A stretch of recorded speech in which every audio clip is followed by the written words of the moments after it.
Hey guys, welcome to another episode of our Drunken History. Zach and Trav here. We're coming to you live from my living room. Tonight is the first round of the NFL draft. So we've geared our podcast towards draft history tonight. Yeah, there's been some pretty big moments with the draft history. Mainly, we're going to talk about some of the good stuff that has happened. Some good players have been picked up, and then some of the busts. Oh, we're not even wearing a microphone. I'm not even wearing my microphone. My broke microphone. Shit. My bad. Hopefully you guys could hear me, because I think they pick up pretty good. Fuck it. I don't care. Yeah. Now you can hear me on my dingle-dangle microphone. I broke this one last week. Anyway, as I said, we're coming to you from the living room, covering the draft, watching the draft. If we get a little distracted, go easy on us. We're both football fans. I love the draft. It's probably my favorite part of the NFL season, except the Super Bowl. I don't know. I really get into the combine too, which we'll kind of get into. Yeah, I followed it off and on through the years. Yeah. So this year, I haven't paid attention too closely to it. I did a little bit of looking into it. On years where, since I'm a big Arkansas Razorbacks fan, so usually on years when we're expecting to have a few players drafted, I pay more attention to it. So not often. There's one year we had like 4 or 5 players drafted. No, I'm playing. I've become a Razorbacks fan. I've adopted them as my team. I think we're expecting one player to get drafted in the first round this year. Drew linebacker. Yep. So I'll be anxious to see where he goes. Yeah. I'm a big Packers fan, and as I don't know, I'm sure you guys, some of you know anyway, this has been a really exciting pre-draft with the Aaron Rodgers trade to the Jets going through finally. Yeah, I didn't even know if that was actually going to happen or not. They've been talking about it for so long. They were flirting with it for so long. It got to be old news, but I'm on a personal level, I'm glad it went through. Rodgers was great, but man, he's a little bit flaky. I'm glad to have a little bit of a fresh start. I want to see what Love can do for us. I hope Rodgers does well with the Jets. I wish him well. He had a great 18 years in Green Bay. But anyway, that moved us up to 13th in the draft. So we'll see what we do with that. I think he's going to take the Brett Favre route. He's going to play a year at the Jets, and then he's going to go to the Vikings and replace Cousins. Who knows? And then take them to the playoffs and maybe win a Super Bowl. Yeah, who knows? it's he's already said he plans on playing more than a one and done in New York. So okay, well, yeah. So we'll see how that goes. I'm personally hoping that Jackson Smith and Jigba from Ohio State makes it to the Packers. As shitty as it would be for Rodgers, because I know for so many years he wanted a wide receiver in the first round and never got it. Yeah, that's who they were talking about. They might actually draft some big receivers this year, and then Rodgers is going to be gone. So yeah, get him some young weapons and get Love the support he needs. I mean, I think they could be. It's been proven that you can be a good team. Yeah. With a good you can be a great team with a good quarterback. Yeah. You don't have to have. You can have a great quarterback on a terrible team. But not often do you have a great team with a terrible quarterback. So hopefully all Love has to do is come in and not fuck up. Well, really, though, if you look back at that, if you want to go to a college level on that, if you look at Alabama over the last several years, they've had several quarterbacks drafted, but they really haven't done that well in the NFL. Not yet, yeah. But those teams have been great teams. I think Bryce Young is the one to do it. Yeah. I do. He seems like he has all those intangibles. Yeah, he's short. So was Drew Brees, and he did pretty okay. Oh, yeah. So, but those teams were loaded with talent. They were great teams, and they had game manager type quarterbacks, right. A lot of them. Yeah. Go back to A.J. McCarron was, and he was the stereotypical game manager quarterback. He didn't make mistakes. He made good plays, but he really didn't do anything spectacular. He played in the is it the XFL or the USFL? Whatever team he's playing for, he had a really good week last week. Yeah, I saw. Yeah, he was a backup for several years. I think he still is, but I think they offered him a starting gig in this XFL. So the league gave him the opportunity to get to where the city he wanted to be in. Yeah. So he threw for over 400 yards and 6 touchdowns. Nice. I saw, which was a new record for I think the USFL is what he's playing in. I haven't seen any of those games. I've seen a few highlights here and there, but I haven't seen any of it. I watch them when I'm at work because there's literally nothing else on TV. Oh, yeah. So, anyway, as we said, we're doing the draft on the night of the draft. Trav, you're a Kansas City fan. Yeah. They don't pick till last because they won the Super Bowl. So, congratulations. What do you think they need? Ooh, I don't know. They probably, I would think they need to go for a defensive line. They need another good pass rusher. Yeah. They were injured a little bit last year, and then they traded off. Last year they'd gotten rid of, I can't remember his name now. They traded him to the Rams, their defensive end. I don't know. I can't remember his name. We'll have to look it up. Yeah. But yeah, they could use some D-line and maybe another receiver. When they got rid of Tyreek Hill, they kind of lost some speed. Yeah. No, I'd like to see the Packers go receiver. I really would. Do you know the first year of the NFL draft? That was one of the things I looked up, like the old history. It was 1936, wasn't it? With 1936, the very first NFL draft ever. The thing that led up to it, there was a man named Stan Koska who played at University of Minnesota running back. Yeah. He was a beast, had a great collegiate career, but at that time, guys were just signing pretty much whoever they wanted. Yeah, it was just kind of a free-for-all. They would find players and sign them right at random, and then it was very disorganized. It wasn't super competitive. Yeah. Well, there were some teams that had more money than others, so the teams that had more money could go after better players. They were trying to kind of equalize the league or make the league a little bit more competitive across the board. Well, Koska, he was the first player to ever have a holdout. Oh, really? He held out for like 9 months. He ran for mayor during his holdout of Inner Grove Heights, Minnesota. Lost. He became the highest paid player in the NFL, signing at a $5,000 contract with the Brooklyn Dodgers. Oh, okay. Yeah. Due to this, the NFL made the draft in 1936. It took them a few years to get their shit together and get the draft going. But because of Stan Koska is the reason that we have a draft. 1936 rolls around. They have their very first draft. It's held in Philadelphia at the Ritz-Carlton Hotel. Yeah. The very first pick ever was... I got that. That was, let's see here. What was his name? The Jay Berwagner. Yep, Jay Beerwanger. And the thing is, he was the first ever number one draft pick, and he didn't even play. He opted out of not playing because he became a foam rubber salesman. Yeah. And the thing is, that paid better than an NFL player back then. And you're not going to find many jobs that pay better than an NFL player today, and definitely not foam rubber salesman. So that first draft, there was 90 players available for draft that I saw. And it said there was 81 players selected in that draft, but only 24 of them chose to play. Yeah. They said the rest of them actually had regular full-time jobs. Had real jobs. They had real jobs that paid better or were more stable, more secure. So that's why I'm not in the NFL. Yeah. I wanted a real job. Yeah, I got a full-time job. That was I had several offers. I don't know if I told you. Yeah. Yeah. So the draft kind of went about its way throughout the years. It really wasn't a big deal. They had the draft and everybody was kind of picked on, their reputation, word of mouth. They didn't really have a lot of scouts that went out and checked people out. Yeah. They started getting into it.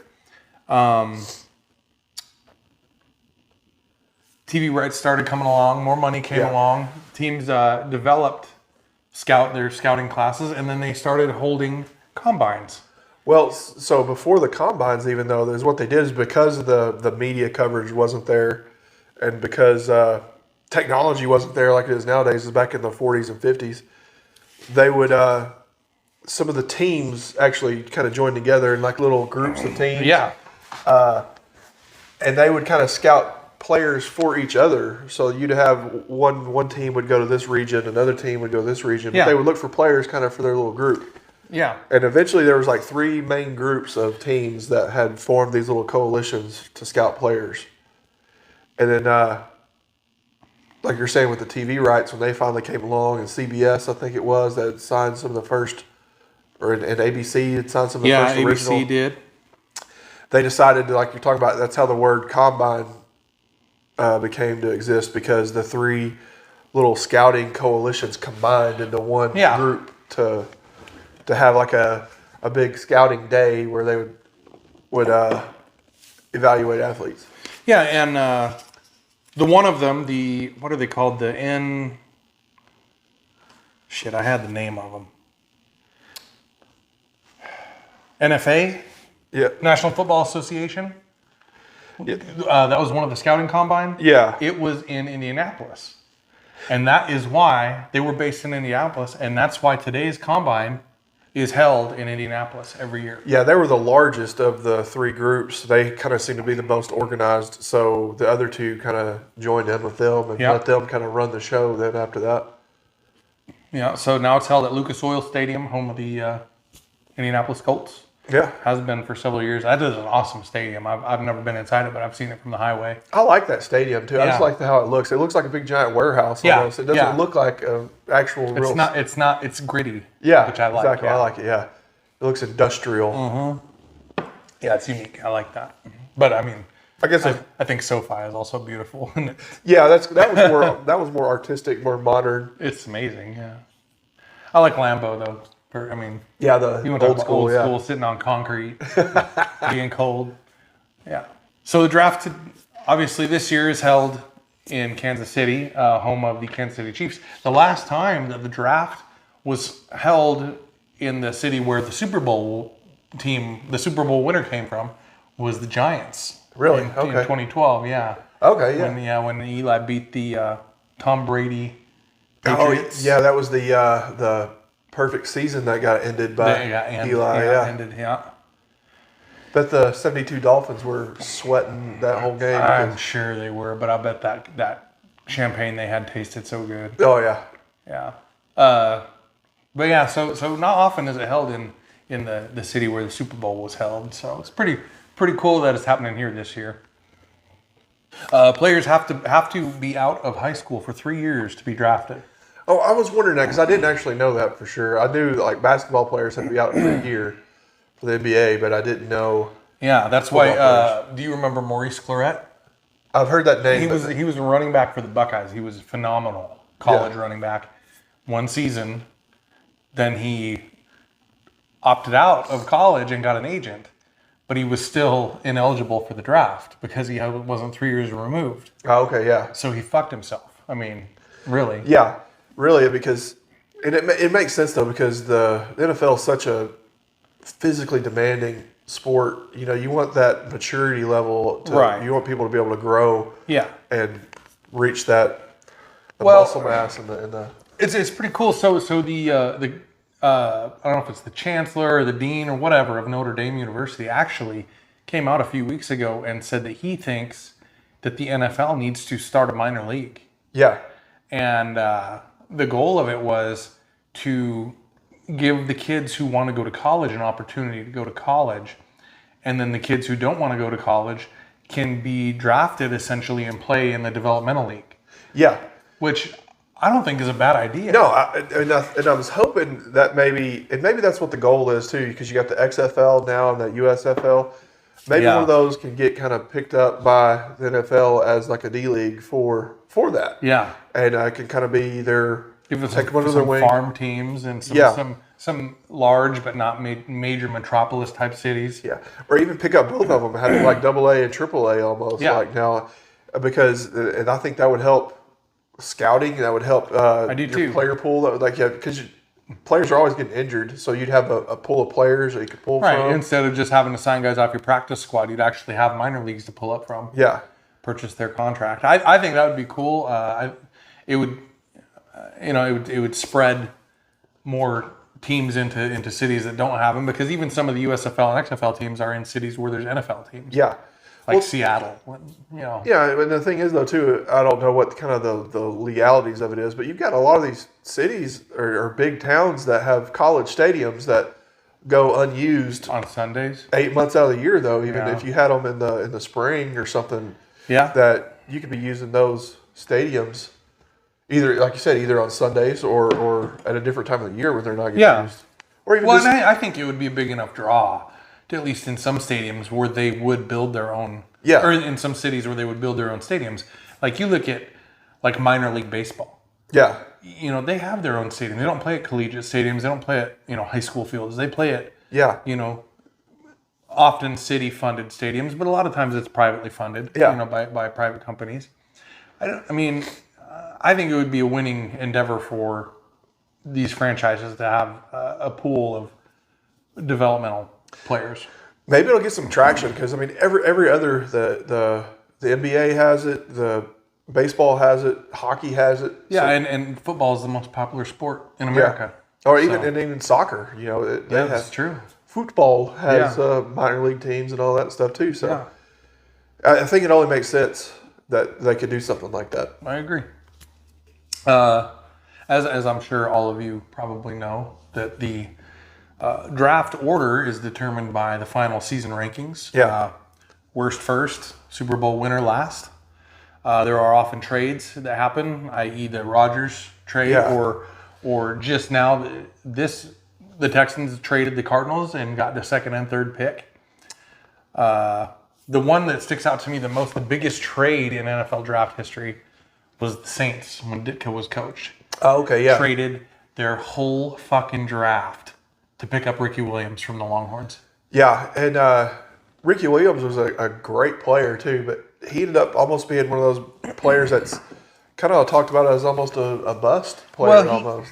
His priorities weren't right Yeah, or whatever. You know what I mean? He enjoyed football. He was a phenomenal football player, a great running back at Texas. He was a great running back with the Saints. He was a great running back with the Dolphins when he came back. Yeah. But in the middle of his career, he took a couple seasons off and went on tour with Lenny Kravitz and just got high as shit for a while. yeah, and he just came out and admitted that too. He just said, "I'd rather smoke weed right now than play football." So Yeah. So I mean, I'm sure he doesn't regret it. He ended up doing okay. Yeah. But, I mean, he's never gonna be in the Hall. yeah, that's one of those things. And I doing some of this research too, I came across some players that just they made shitty decisions that ended their careers on some of them. And B. John Robinson just got picked. I think this dude is going to have a phenomenal NFL career. I really do. He's one guy who I think is going to be amazing. Also a Longhorn. But Yeah, like because you see some of these players that they have all the talent in the world, and then some of them have just either get in legal trouble or get arrested or something, I and, know. and just screw their career for making dumb decisions. yeah, a lot of guys that that's a really common thing. Yeah, well, and it happens in all the sports though too. I guess it just I'm curious to see because a couple of the Lions and some of the Falcons just got caught gambling on football games this Yeah. week.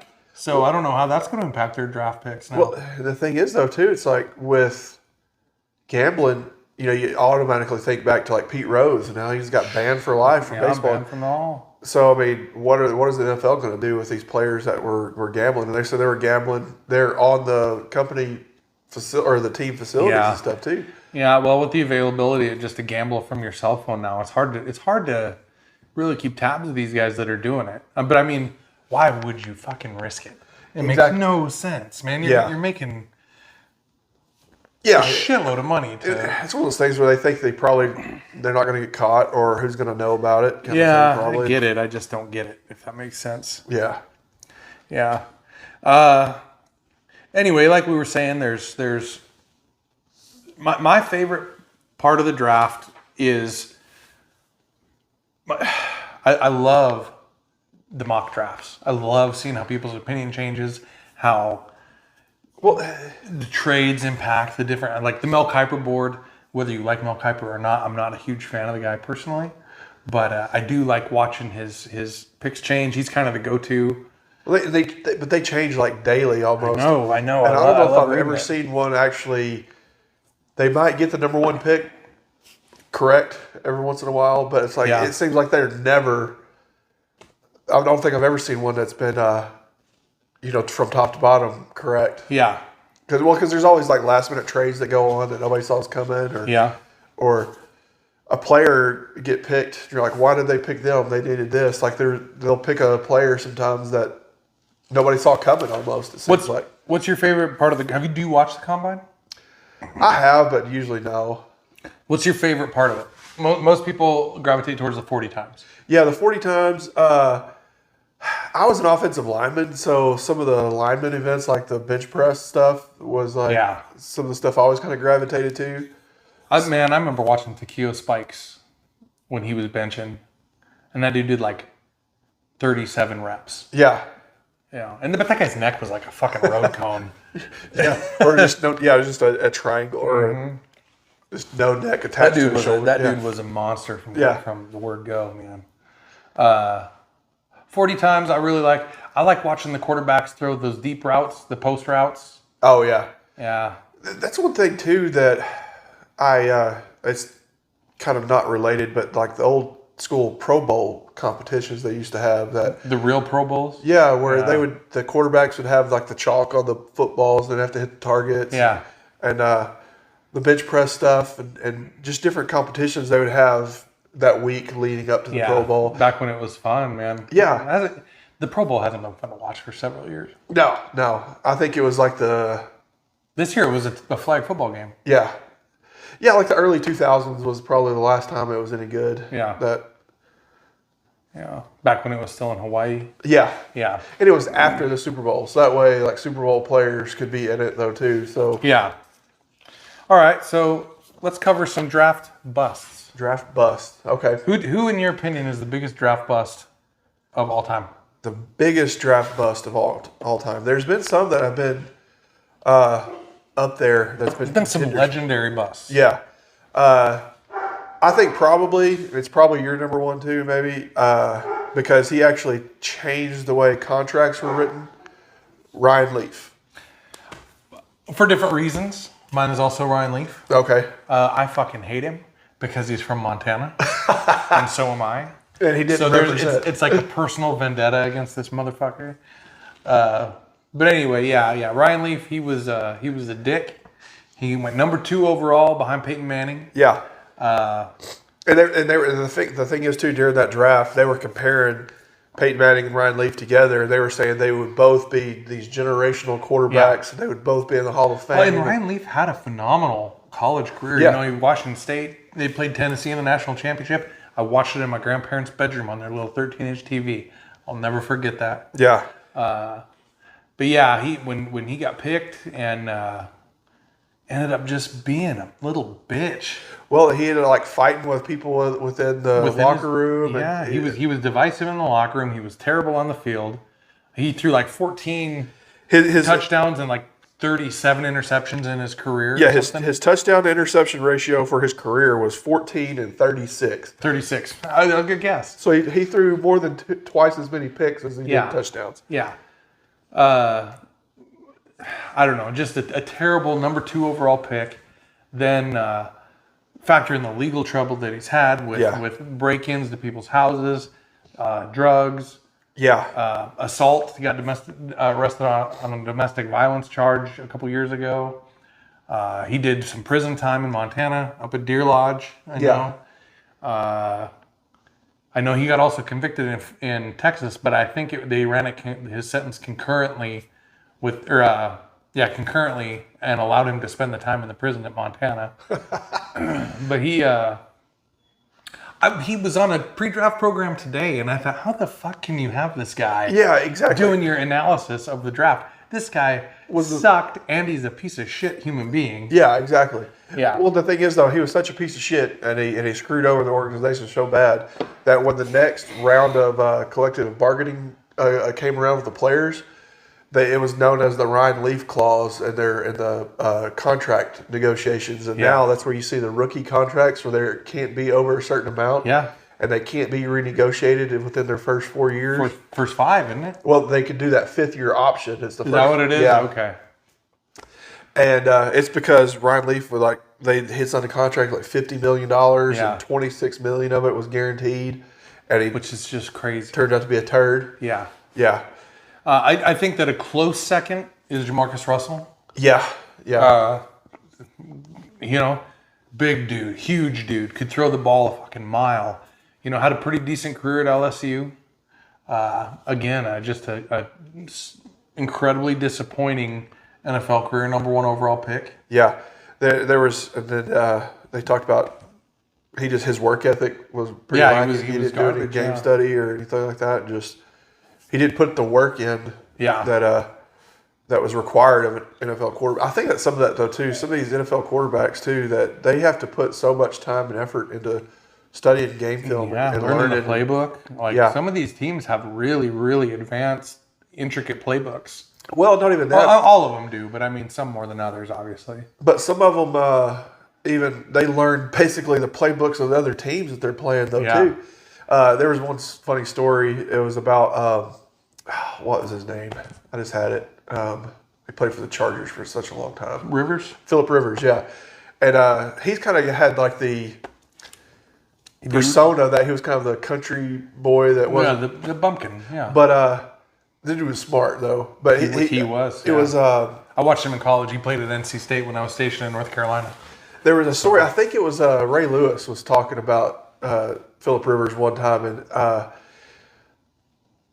he said he had lined up in a gap for a blitz, and Philip Rivers called out to him and said, "Hey, you're lined up wrong. You need to be over there in that other gap." You know, because they'd called this call, and then Yeah. he lined up, and he said, "You know what? He was right. I was in the wrong gap."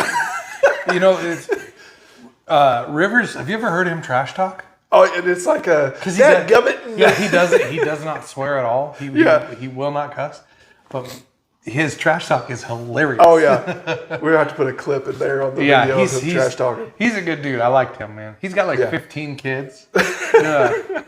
No, he's a good dude. I like Rivers. He was fun to watch at NC State. But yeah, some of those quarterbacks know the opponent's defensive playbook better than they do. Almost. Absolutely, Yeah. yeah.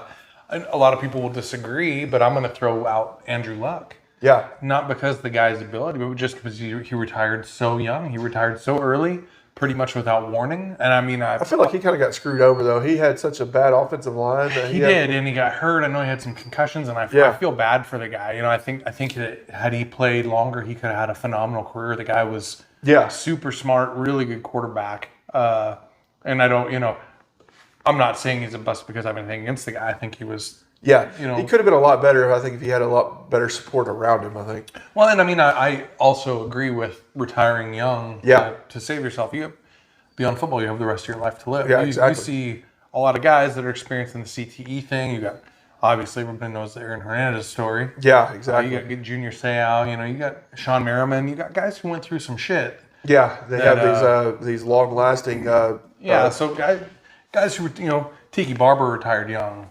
Luck retired young. I get it. I Yeah. understand it. I'm just saying, I got to consider that a bust. I would say Cheeseburger Eddie Lacy. I consider a bust. Oh yeah, that was Alabama running back. Yep. He had two 1,000-yard seasons, which is great. But again, work ethic. Yep. They had to put clauses in his contract that he got bonus paid if he came into camp under 250 pounds. That's right. I remember because he had to put him on a diet when he got to was camp because he was so He overweight. didn't go skinny dipping. He went chunky dunking. Chucky Duncan. Yeah, Yeah, that's how I he do was it. a chub. He was a Yeah. chub. Let's see.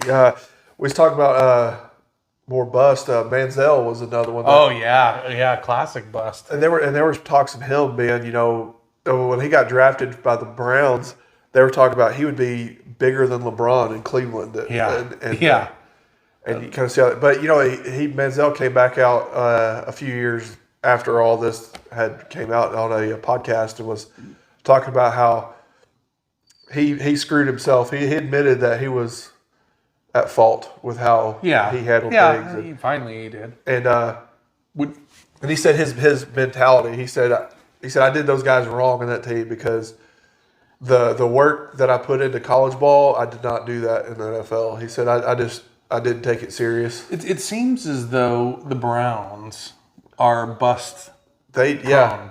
Tim Couch was another. Tim Couch, Baker Mayfield Yeah, is to me a bust. He Yeah. didn't pan out. Josh Rosen, I think, is a bust, and I feel like he didn't get a chance to really show what he had in the NFL, but I still, where are you now, Josh Rosen? You know? Yeah, like some of these guys that just, it almost seems like, you know, you got the Madden curse. It's Yeah, almost like the yeah. Browns curse. You get drafted to the Browns, and it's Yeah, like you're going to have a rough go. Yeah. You know, what's his name? He played, he'd probably be the best college play I've ever seen. He was a defensive lineman for South Carolina.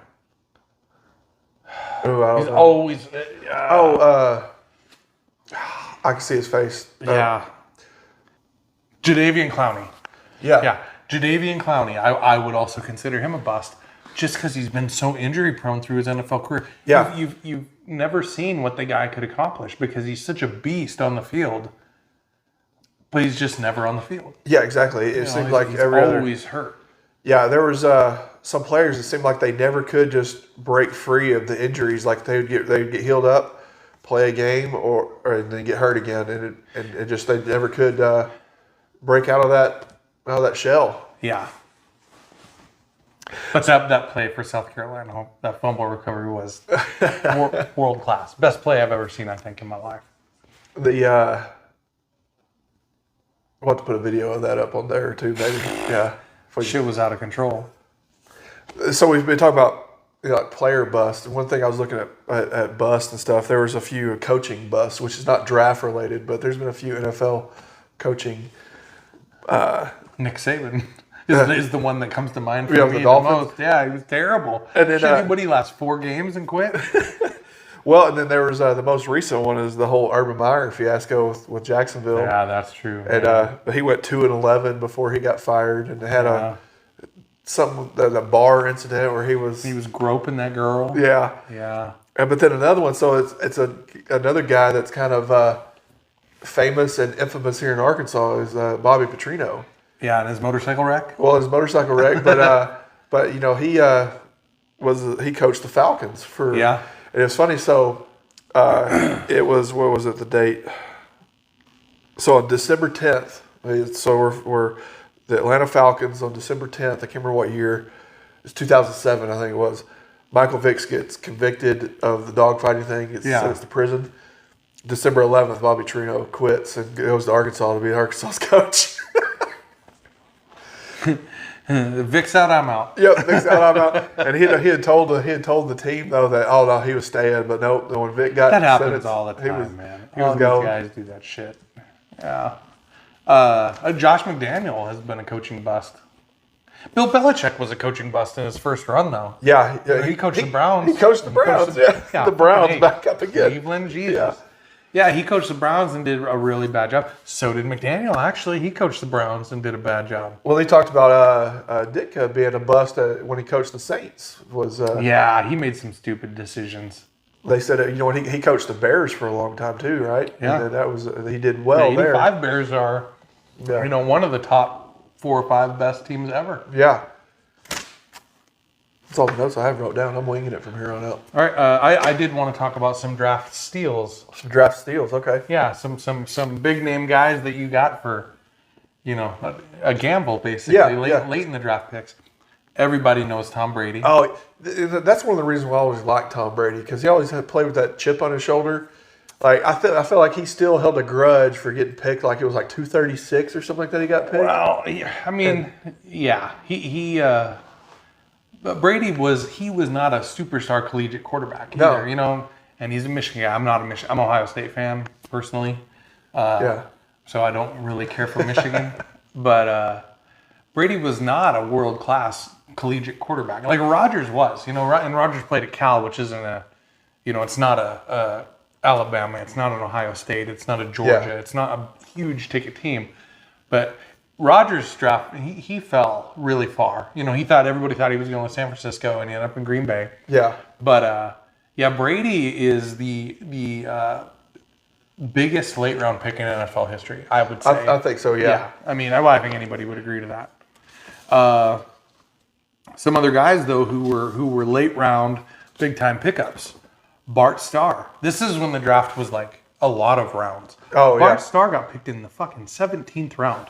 200th overall selection. It sounds like the baseball draft. It's like in the 99th round we picked this guy. I mean, that's how it was. Yeah. Bart Starr was the 200th overall pick out of Alabama. Obviously, a Hall of Famer, won the first and second Super Bowl in Green Bay. Several other other championships pre Super Bowl. Deacon Jones, 14th rounder, NFL Hall of Famer for the Rams, out of Mississippi Valley State. At the time, it was called Mississippi Vocational College. Okay, yeah. He was part of the Rams' fearsome foursome. Yeah, amazing line that they had back in the day. And Roger Staubach, 129th overall pick out of Navy. I didn't know he went to Navy. Yeah. He did 4 years active duty, and then he was in Vietnam. He got the opportunity to play in the Super Bowl, or got to play with the Cowboys when they became America's team. Yeah. 2 Super Bowl triumphs. That's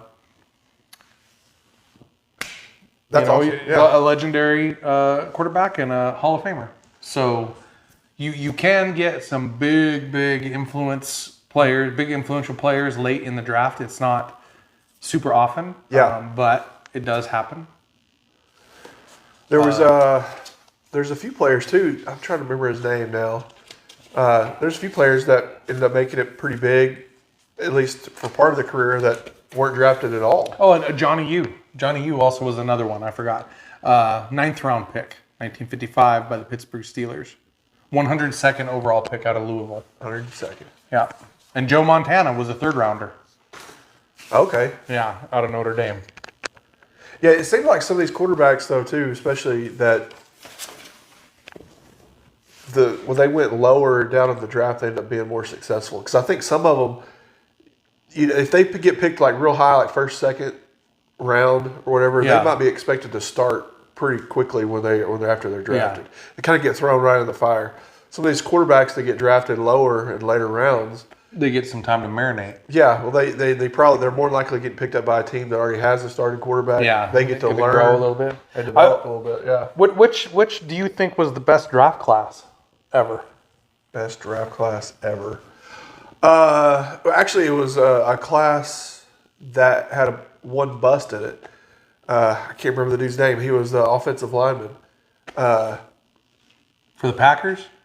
Yeah. Dude was doing, I remember his name. But 6'6", had steroids. He was pumping all the steroids in college. That draft class, the top 5, well, he got drafted second in that draft class. But number 1 was Troy Aikman. Yeah. Then you had Deion Sanders, Barry Sanders, and I can't remember the 5th one, but 4 out of that 5 of that draft, the top 4 was all Hall of Famers. And then you had...